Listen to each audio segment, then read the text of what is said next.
Boy, oh boy, oh boy, it's been a while since we've had Brian Wang on, and I know that you guys have missed him. So, and specifically, of course, my favorite subject, the Optimus. We have talked to everybody and their third cousin about Optimus except Brian. So, I mean, it's time, Brian. Yep, I agree. All I'm right, ready, and Tesla bot's ready.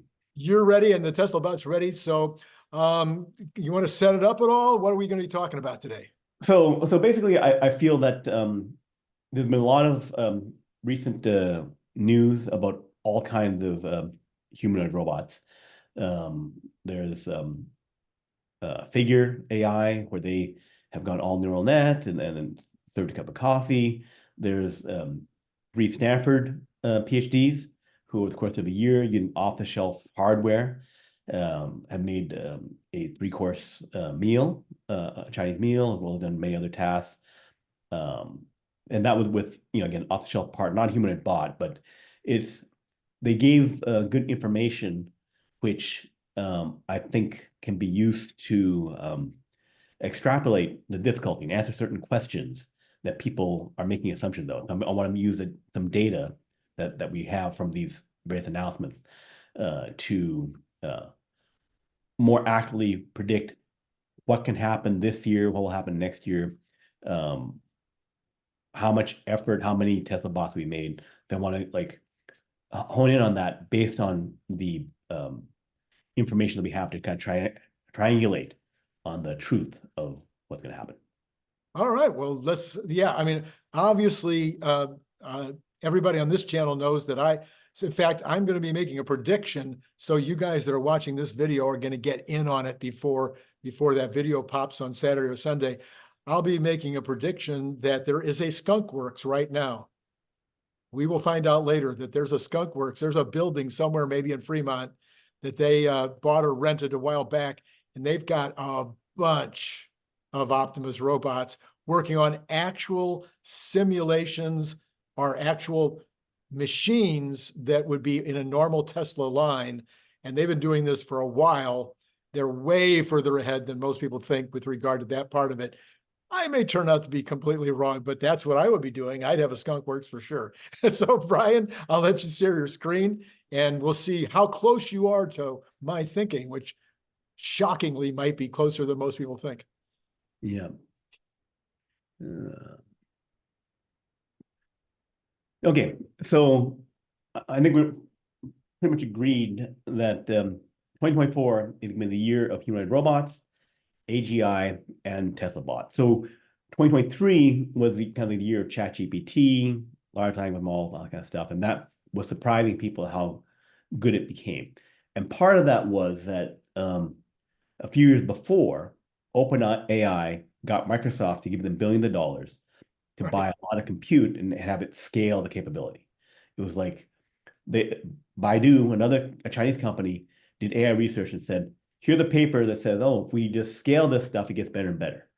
So then OpenAI said, I read your paper, I agree so much, I'm going to spend billions of dollars to prove that we can get so much capability. And they're correct. The scaling law, the math worked out, and thus we have huge capabilities. So here, I think there's a similar scaling laws involved here, and that, but also the competition around this thing is going to force players to do certain stuff. Right. So the main principles I have here, there is a humanoid bot race that Tesla is one of the leaders in there. An example was for self-driving cars, over $100 billion was spent on self-driving cars. Like $2 billion, $3 billion a year for Waymo, Cruise, Argo, Chinese companies, Apollo, all that kind of stuff. So a lot of money over many, many years went to that.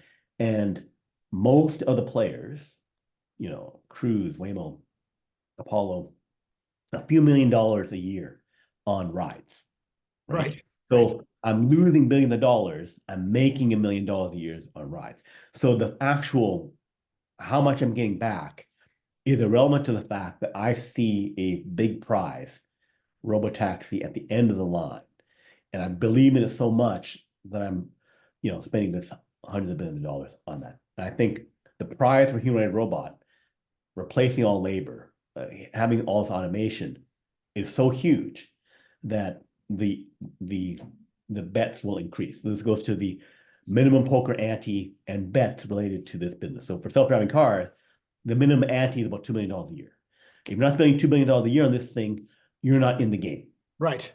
And then the bets increase from there, right? So it goes to $5 billion, $10 billion a year, which is what Waymo was spending. Sorry, Uber was spending on their rideshare system. Right. They got to $10 billion a year, and now they're profitable, and they got the other side making $30 billion a year in revenue. So the high stakes involved in this thing forces certain actions.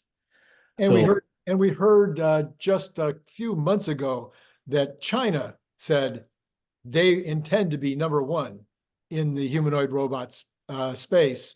Right. So this would be more evidence of what you're saying being true. They have early on, kind of like OpenAI believing the science paper, the Chinese apparently believe Elon in terms of what this is going to do. So it basically goes to, you had nuclear weapons being the weapon for the military, right? Yeah. The game changer. If you don't have nuclear weapons, then you're second, third rate. Right. Right. Pakistan said, back, 20, or whatever, a decade before they got their nuclear bomb, they said, we will eat dirt until we get a nuclear bomb. Right? So humanoid bot is the commercial equivalent. It also will be military too, but a commercial equivalent of a nuclear bomb. That basically, if you don't have it, then you are not future industrialized. Right. Right? The industrialized countries, non-industrialized countries, if I didn't get the steam engine, the train, the blah, blah, blah, Right. I was, riding around on horses or whatever, and I'm garbage. Right. Right.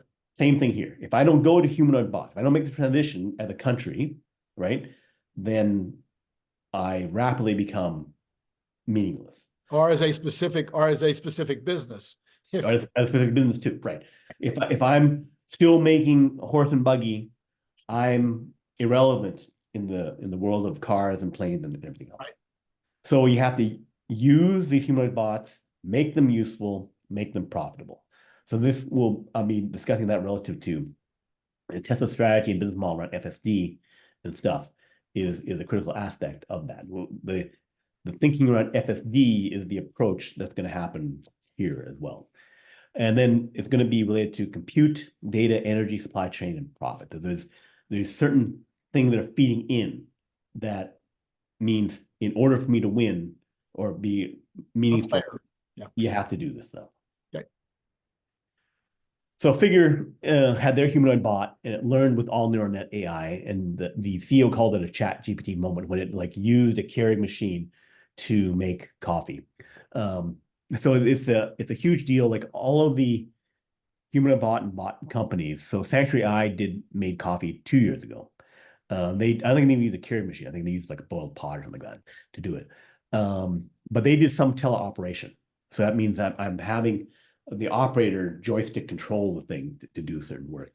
It's a question of how much they've done without that, which goes to the Cruise self-driving car thing, where after they blew up and had their accident and got banned, Cruise, the self-driving car owned by GM, startup, spending $2 million, they had replaced the human driver, but they had 1.5 support staff. Right. Remoting in. So basically joystick driving the vehicles a lot.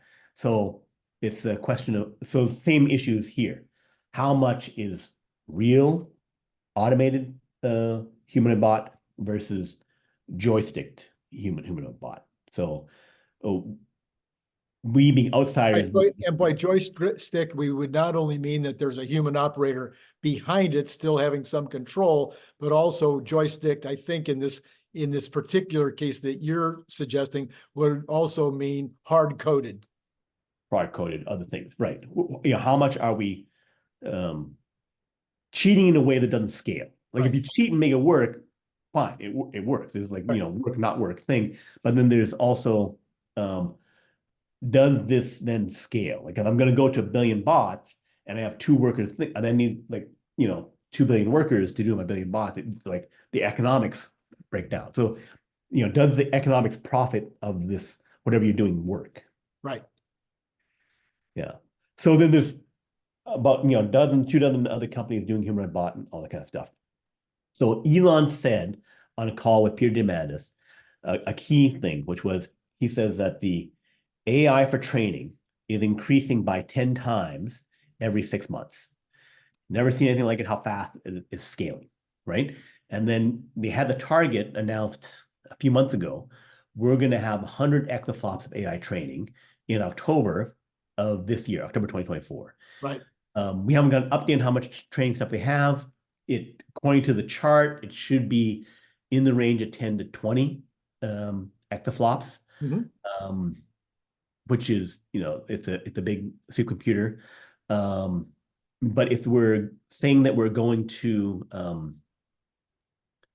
10 times every 6 months, then if I'm at 20 exaflops today, then by July, I should be at 200 exaflops. Right.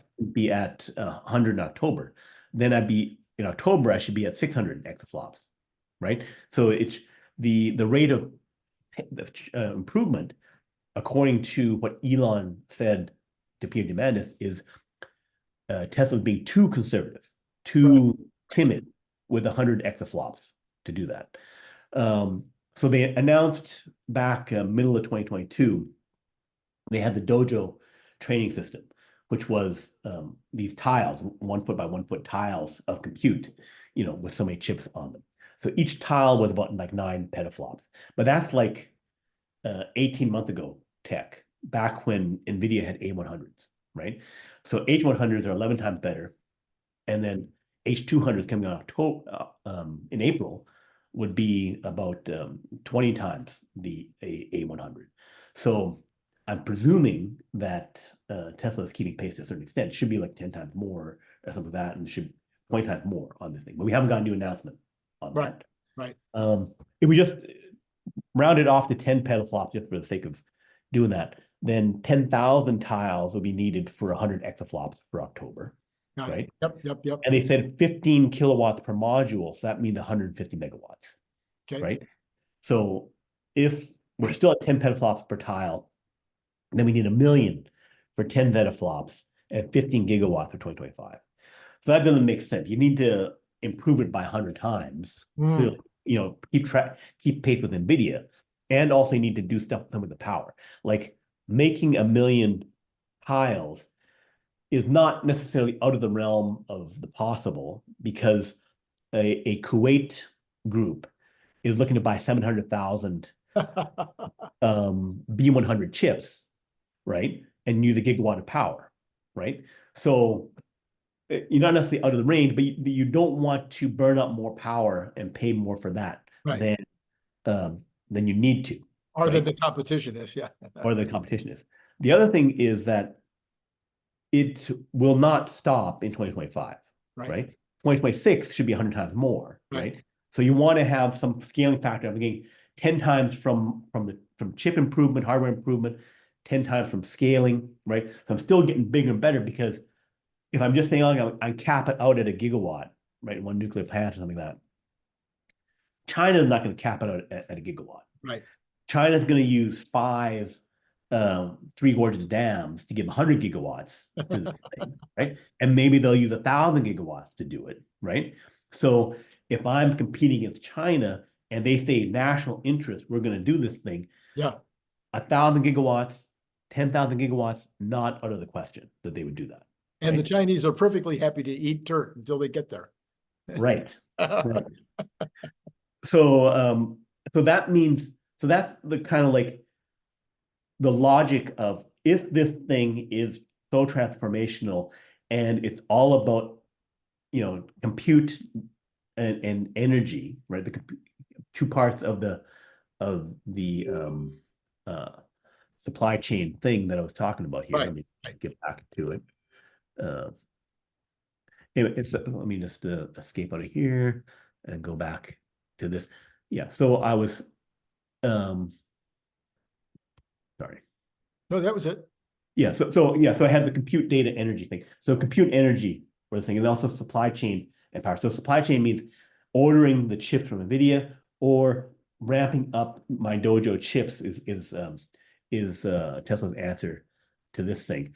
And Right. then we have to figure out how to make it have the data and the profit aspect of these things. So the even though the Aloha Stanford system is not that impressive relative to the other human bots, because like it's two off-the-shelf mounted arms and stuff like that. It's the data is interesting on this thing, and also they made it open source, right? The data is interesting on how this thing scales to inform us what are the big guys doing, because it'd be like this is the big guys, spending having hundreds of people, thousands of people, um, making thousands of humanoid bots, their research effort would be far more than this. So if these guys, 3 people, part-time, a year and a half, $30,000, $50,000 budget, can do these things, then the other guys, Figure AI with $100 million, Sanctuary with $100 million, Tesla spending $1 billion, have gotten more, Yeah. right? This is an insight into when people say, well, I don't know if it can, handle dishwashing or being useful or something like that. If these guys are doing it with this little, right? To say that the other guys who will spend $1 billion or $10 billion can't get there, to me, it doesn't make sense. I know. And moreover, they were doing it with last year's equipment. I Right. mean, so the hands and the sensors and everything else we know it was shocking that they were able to get the thing to do that 3-course meal with the hardware that they had. Right. Look at the hands there. It's like two pincers. It's like Yeah. two thumbs. Not even. It's like I stuck gloves on my hands. Yeah. Snow gloves, and I'm like doing this. It's like I put kitchen mitts on my hands and did something. And it's still doing stuff. Right. Right. So the level of control. So the other guys with highly sensitive actuators, doing stamps, paper, and stuff like that, is far more than what these guys can do. So this is useful to say the minimum, and they can define easy, right? The other guys can do more complicated stuff. I'm saying it has to be at least this. Right. It has to be at least this. Right. Right. And then, so they had some other stuff where they said that they got the thing trained up, co-training, which is like the teleoperation thing, where it's like I'm having the thing and I'm kind of, you know, um, guiding the hands to do the work. It's like, okay, I'm teaching my kid how to play piano or do something, and I'm moving their hands and fingers to do it. So that's co-training. No co-training, and it looks at video, does something, and it just practices. Here, I'm, guiding its hands to do its actions. And Sure. so it trained better. And another point is that 50 tries, 50 practices got it up to over 90% success rate. Yeah. And there's more details on that here in this chart where it broke it down by task. 50 demos of wiping a wine glass, getting up to 100%, placing the glass, 100% grass in the towel, cooking shrimp, 20 demos, got to 100%, adding the oil, adding the shrimp, 100%, plating the shrimp, 67%, so 2 to 3 times, whole task, 40% success rate, rinsing the pan, whole task, 80% success rate. Yeah. So that's only 50 tries. So Right. then the go to the data thing of like, if I do it 500 times, maybe I get to 99% or something like that, right? So it also showed the benefit of the kind of teleoperated shadow mode, where I'm using it as a puppet to do is learning what to do. So it shows the value of data. So in the large language models, the ChatGPT world, they did all the training stuff, and then they did some reinforcement learning, other stuff like that, which was basically 1,000, 10,000 people saying bad answer, good answer, bad answer, good answer, to kind of fine tune the thing.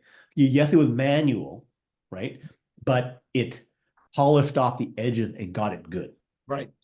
So it's like with scaling, I can say, it's like the Russian dance teacher, wrong again, wrong again. It's like it's the kind of thing of the drill sergeant or whatever to teach you that you have to do this thing right. But it shows that 50 times gets you pretty good, 500,000 times, which is like not that much data. It's not Right. like, oh, it's so hard to do, it can't be done. Like 50 times, already doing some pretty amazing stuff. So they have something called large behavioral models. So this is by the Oh, Toyota Research Group. So large language models, LLMs, LBMs, large behavior models. So they take sensor data, instructions, pass it to the behavior model, and they get the robot action.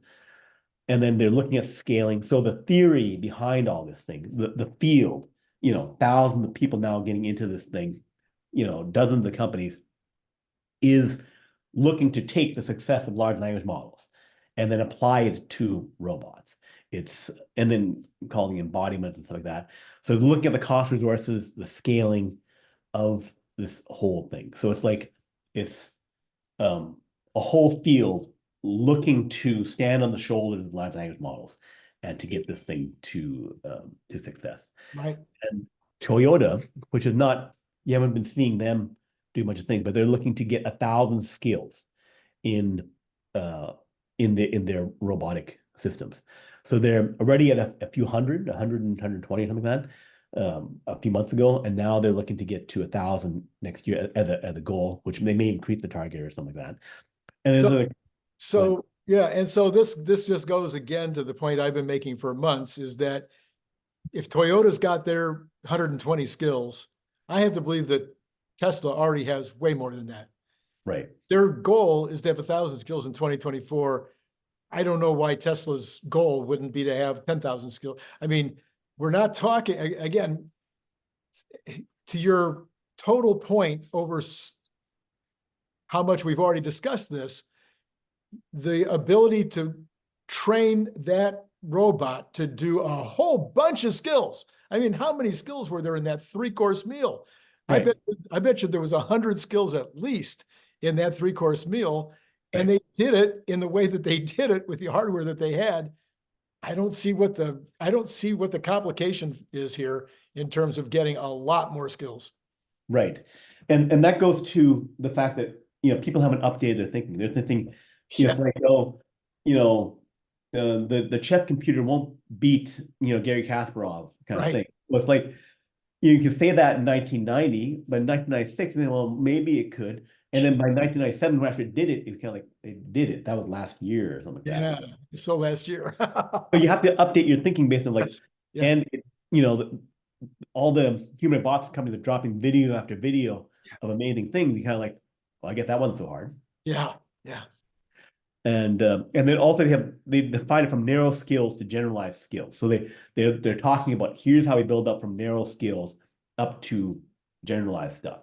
Right. So it's like a lot of language models. Okay, it did that, but it can't do pictures. It can't do video. It's kind of like, really? Yeah. So it's the kind of thing where seeing where it is that the evidence through this year, just like last year, we get like, every week, every month, every day, we get more and more stuff about, and then large language models can do this. We're going to get that with human and bot, and a human and bot is this because like, 10, 20 companies, more coming all the time, countries going after this thing that's going to keep scaling up and up. And then the amount of resources going into this can be huge. So Yes. the pace of the innovation thing is just going to go crazy. Yeah, so that was it on my slide. But, I think we discussed something about how many they can make. So if I need to ramp up and test, at that 10,000 skills or 1,000,000 skills and then collect them into 1,000 classes of larger meta skills or something like that. Seems like I need to have like at least 10,000, 100,000, maybe 1,000,000 bots. And so I need to like make a bunch of them, right? And also the whole scaling up thing that, just like Tesla compared to on the full self-driving thing, they have 6 million or 5.5 million potential full self-driving vehicles, of which there are 400,000, 600,000 that are actually paid and activated, right? Versus, 200, 1,000 vehicles from Waymo and from Right. Apollo. So their other business model is to make it so that they can make so many and have it be a profitable money-making thing. So that goes to the the useful, use them and profit. And also because they can do things, I think you and I discussed it, was that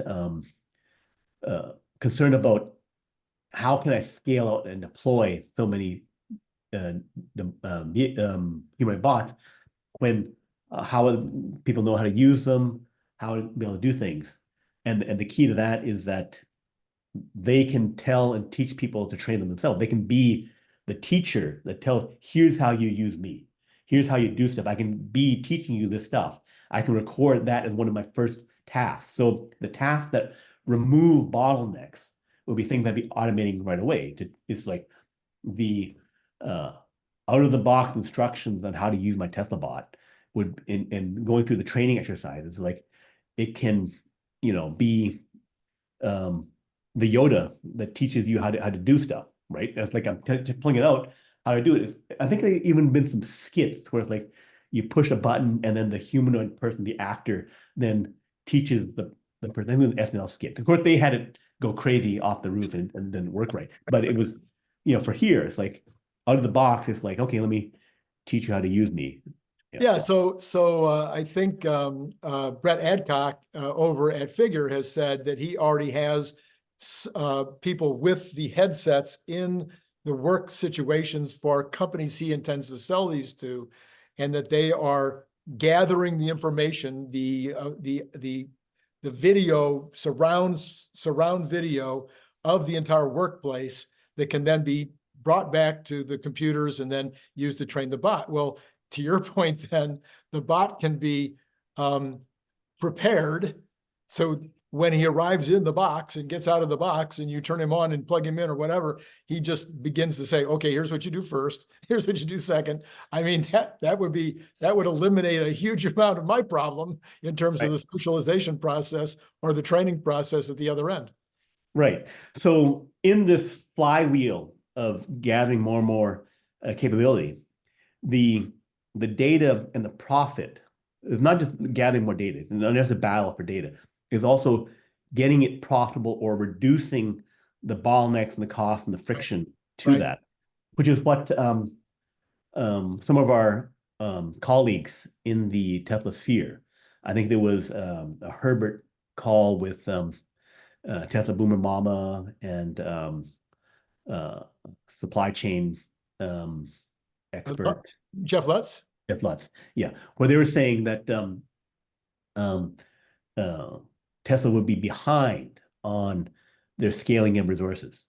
That they, yes, they have $2 billion, but or it's making $2 billion a year, and they have $20 billion in cash, but Apple, Microsoft, Google have $100 billion of cash lying around, and then Tesla won't be able to put the money in. So it's the magic that I'm expecting Elon to have is to, just like he did it for FSD and Autopilot, where it's like it's not working perfectly yet, but I'm figuring out how to make it profitable, how to make it valuable.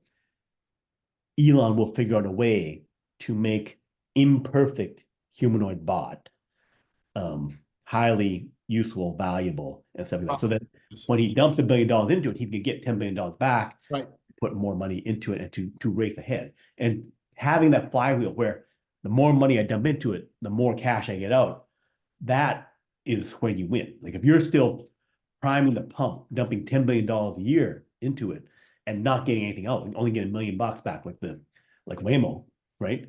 Then your flywheel is broken. Yeah. You need to have a data flywheel and a money flywheel.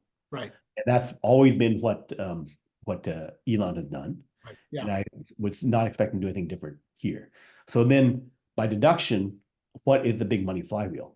The money flywheel is I get 10,000, 100,000 bots. I stick them in the factory. I double up my production in the factory. And now instead of making 4 million cars, I make 8 million cars, right? And I make more megapacks and whatever. So by multiplying that productivity, And so when I do that, instead of a $1 trillion company, I'm a $2 trillion company, right? Well, I got crap load of, and also I increased my margin from like 20% to 40%. Right, Like right. so it's like, so when I do that, then, oh, I got plenty of money to do this thing. Yep. Or vice versa. I put them out into low hanging fruit situations in other people's facilities, Yeah. and I make $50,000, $60,000 a year per bot, Right. pure profit. Times when you start multiplying that times any number, it turns into real money. It doesn't matter. 100,000 of them is already like $5 billion a year. Right. So when you start talking about, you know, and I keep on saying this over and over again, and Scott Walter certainly agrees with me on this one, is that once you have that line finished, this is not going to be something that's going to scale like a Cybertruck. This is going to be something that's going to scale very rapidly. We have, you know, sure, there could be issues with regard to the brain that might make it a little harder to scale, and you want to make sure you got it right. But once you've got the basics done, the scaling is just going to be whatever Elon wants it to be, pretty much, I think. Right. And the thing is, the pilot line for 4680, Yeah. the Cato Road, Right. that's like 1 to 10 gigawatt hours per year. Yeah. So if that is pilot line scale, Right. so 2 gigawatt hours, if you have 2 kilowatt hours per Tesla bot, that's 1 million Tesla bots. Yeah. That'd be a pilot line, Right. you know, Right. for the batteries, for the actuators, for whatever, my pilot line when I sort stuff out and to get it out there. So, and they would be like, yes, they're all over, but it's like, and in terms of the staff, I have, Tesla has, I think, 100,000 staff, getting close to that or something like that. 140,000, I think. 140,000, yeah. So if I have a 10-to-1 ratio where I can have one employee deal with 10 bots, you know, then that's 1.4 million is 1 million. So, and then I have my supply chain of partners with 1 million employees, Yeah. right? So the scaling out and getting more human data and stuff like that, and having them work with these bots is something that I would expect a certain amount of creativity upon that. But you know, clearly the first 100,000 is 1-for-1 with the people in the factories, the factory lines. You know, at Giga China, Giga Austin, all those places. Clearly 1-to-1. Tom Zhu talked about 5,000 Right.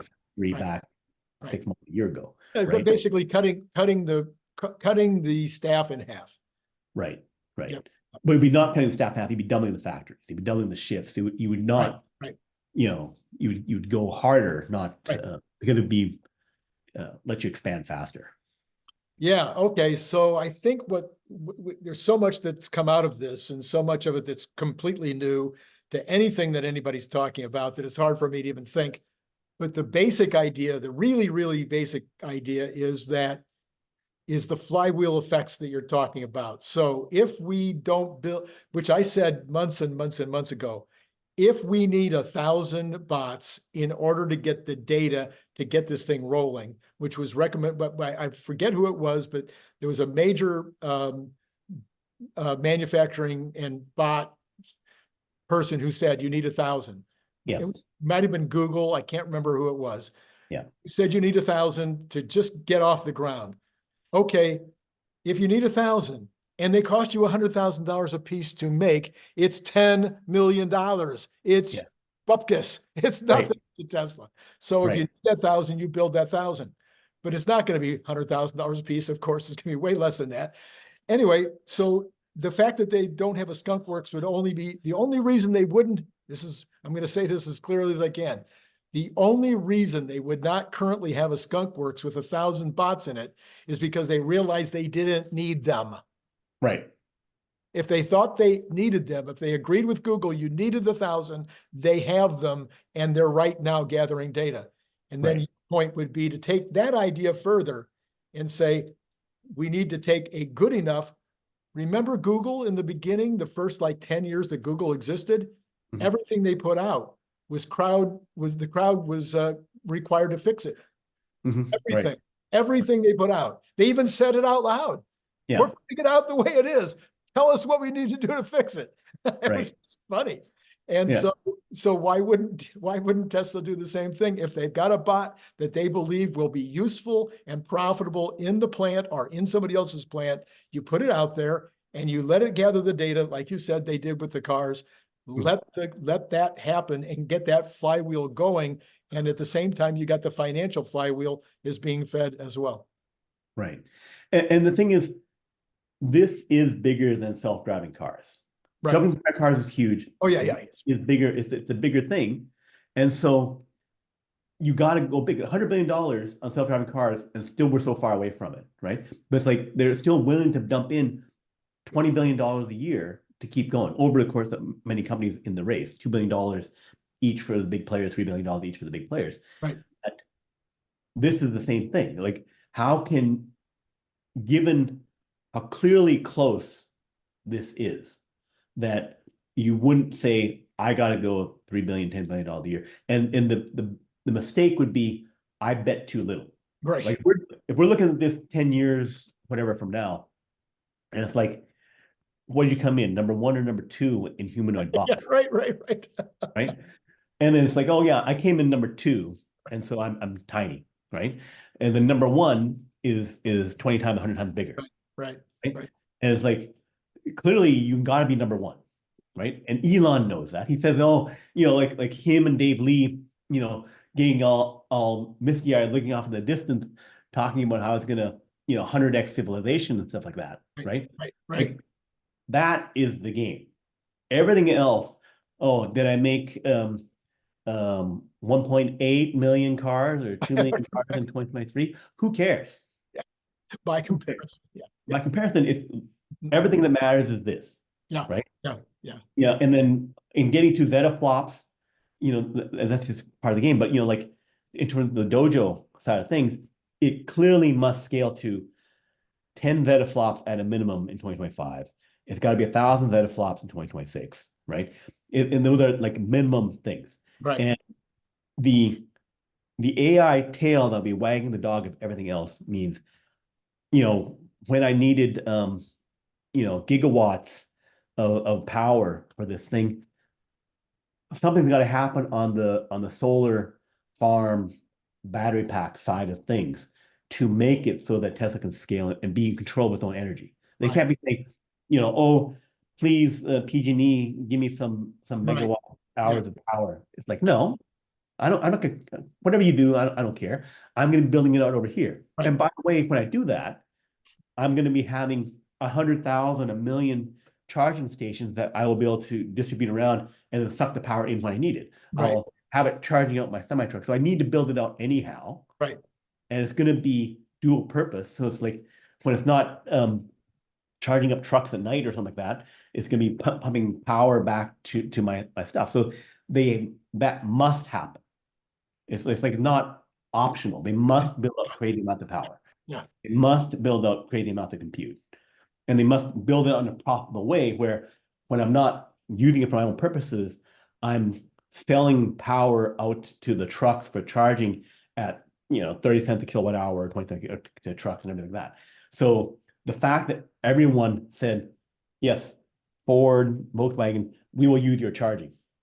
Like, yes, you can use my charging. And by the way, that some of that charging and solar power that I use for that is going to go into my my Tesla bots. All right. So all I want to say is, if you guys like listening to Brian in terms of what he is exploring in the scientific world, and if you like me interpreting it, because I'm not the scientist, Brian the scientist, and so Brian and I do this a lot. We do it on another channel, and if you're not on that channel, it's called Next Big Future. No kidding. Of course it is. Or if you're not going to his blog, you need to be going to his blog. But really what I want you to do is go to Next Big Future, his video channel, and watch our weekly report. We're also taking that weekly report and breaking it into smaller pieces in case you don't have an hour to kill. And but either way you do it, that's what I'm going to recommend. I'll put that down below as well as a card right here. Thanks, Randy. Brian's agreeing with me. There you go. Yes. All right. So, but don't underestimate Randy's stuff. Randy does great work in his channel, and well, we're on my channel. We're on channel right now. Yeah. But, like subscribe, Patreon, the whole thing. Thank you. That's exactly Patreon as well for both of us. All right. Thank Yeah. you, Brian. As usual, it's been great. And for all of you out there, it's been great talking to you.